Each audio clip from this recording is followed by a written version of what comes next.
So hello everyone, कैसे आप सभी लोग।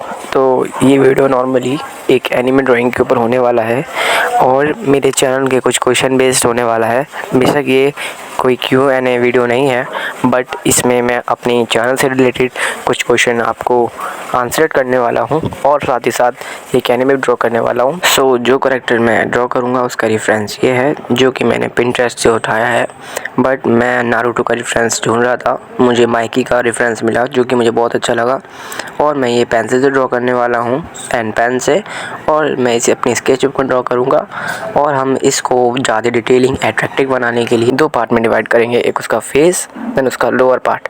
बिकॉज ये कोई जानवर नहीं है, ये एक एनिमी कैरेक्टर है, इसीलिए हम लोग इसे proper detailing and proper effective के साथ ड्रॉ करने वाले हैं। सो बिना किसी देरी के चलो मेरी स्केचबुक में और हम इसे अपने साथ ड्रॉ करते हैं। तो ये मेरे कुछ पहले की ड्राइंग है जो मैंने बहुत पहले ड्रॉ करी थी और इसकी मैंने अपने यूट्यूब चैनल पे भी बहुत सारी वीडियोस अपलोड्स करी हैं। सो पहले हम ड्रॉ करने के लिए नॉर्मल से पहले सर्कल बनाएंगे, अब उसके सीधा हॉरिजॉन्टल लाइन खींचेंगे, देन एक और हॉरिजॉन्टल लाइन खींचेंगे उसकी आइज के लिए, उसके नीचे नोज एंड उसके माउथ के लिए, उसकी जो लाइन के लिए हम सर्कल बनाएंगे। इमेज को सबसे पहले बनाने के लिए हम उसके फेस से स्टार्ट करने वाले हैं, बिकॉज फेस पे ज़्यादा इफेक्ट देने पे हमें बॉडी का पोस्चर समझ आता है। तो पहले हम आईब्रोज ड्रॉ करेंगे, उसके बाद उसकी आइज़, देन फिर हम उसके लोअर पार्ट बनाना स्टार्ट करने वाले हैं। तो पहले मैं उसका माउथ बनाऊंगा, मैं हम उसके लिप्स ड्रॉ करने वाले हैं, जिस लिप्स में उसके एक अट्रैक्टिव सा क्वेश्चन छुपा हुआ है, देन सिग्मा मेल भी कह सकते हैं। देन मैं अब उसका नेक ड्रॉ करने वाला हूँ, इसके जस्ट बाद ही, जो बहुत ही ज़्यादा स्ट्रॉन्गेस्ट एंड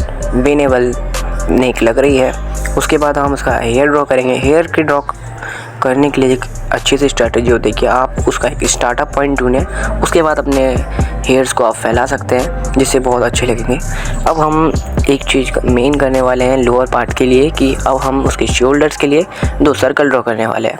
पहला सर्कल हमारा बड़ा होगा बिकॉज वो थोड़ा फ्रंट साइड की तरफ टेल हो रहा है, और सेकंड सर्कल हमारा छोटा होगा बिकॉज वो बहुत ज़्यादा डीप है। तो पहले हम उसकी जैकेट है उसे ड्रॉ करने वाले हैं। उसके लिए सिंपल से हम अपनी पेंसिल के ऊपर पेन को चला लेंगे, और अब आपको ये देखना है कि उसकी इमेज में लाइटन पार्ट कहाँ पर है। तो मेरी रेफरेंस में तो उसकी पूरी जैकेट पे डार्केस्ट पार्ट था बिकॉज उसका लाइटन पार्ट उसके बैकग्राउंड से आ रहा था। सो अब मैं पूरी इस जैकेट में हैचिंग से यूज करने वाला हूँ, जिसमें मुझे कई साल लगने वाले हैं, और बैकग्राउंड की लाइटनिंग का मतलब मैं आगे बताऊँगा। A few moments later. So guys, शायद आप सो के उठ चुके होंगे, तो मैंने अब पूरी हैचिंग कर दी है। अब मुझे थोड़ा सा डार्केस्ट पार्ट देना है उसके फेस पे, उसकी नेक के पास एंड डीप हेयर में, जिसमें मैं हैचिंग करूँगा थोड़ी सी। हाँ, तो शेडो का सबसे मेन वर्क ये होता है कि आपकी लाइट जिधर से पड़ रही है आपके जस्ट अपोजिट उस साइड पे आप डार्केस्ट पार्ट बना सकते हैं, बिकॉज वो आपकी इमेज को, आप ड्राइंग को एक रियलिस्टिक बना देती है। सो अभी मेरी ड्राइंग बनके तैयार हो चुकी है। मेरी वीडियोस में जितनी भी गलतियाँ हुई हों उसके लिए सॉरी। देन अब हम अपने क्वेश्चन रिलेटेड टॉपिक पे आते हैं कि मैंने अपना चैनल का नाम एंड थीम क्यों चेंज करी, बिकॉज जो इससे पहले जो नाम था ड्रॉज, वो मेरा इतना रैंकिंग नहीं कर रहा था और मुझे उसमें ग्रोथ भी नहीं मिल रही थी, इसलिए मुझे अपना नाम चेंज करना पड़ा। एंड अब मैं इसी तरह की अच्छी से अच्छी ड्राइंग बनाने की कोशिश करूँगा और आपके साथ खुद भी सीखूँगा। बाय बाय, मिलेंगे इसी चैनल पे, इसी वीडियो में, इसी स्केचबुक के अंदर। तब तक के लिए बाय बाय, और मोस्ट इन्फॉर्मेशन की अब आप सब्सक्राइब कर सकते हैं।